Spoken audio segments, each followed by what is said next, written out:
The Parks and Wildlife Service has promised to maintain historic Entally House in northern Tasmania. The property's been quietly handed back to the government after being leased for 10 years by timber company Guns. Entally's being maintained by Parks and an army of volunteers, but its long-term future is unclear.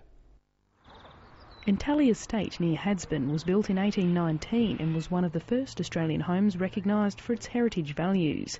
This property is very significant in the history of Australia, not only Tasmania, because it goes back to Mary Raby, who was a 14-year-old convict girl. The Park Service handed Entally to the National Trust in the 1980s, but took it back in 2003 before leasing it to Guns in 2005.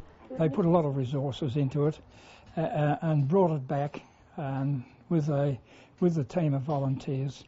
The timber company planted a vineyard, but with its shift away from non-forest operations, the property was handed back to Parks and Wildlife last week. The short-term management for Entally Estate is to maintain the site for the benefit of the community, and the long-term Parks and Wildlife are looking at all the various options that could be available for us.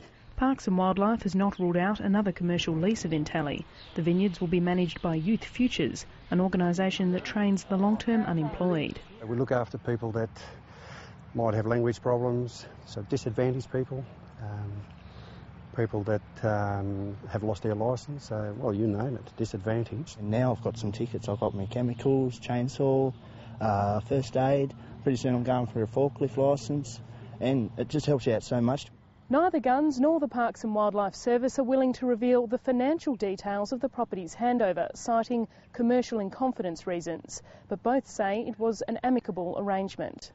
Parks has not promised any extra funding, but will funnel all money generated from visitors and events back into Entally. One fundraiser is this weekend's annual Garden Fest. Jacqul, ABC News, Entally Estate.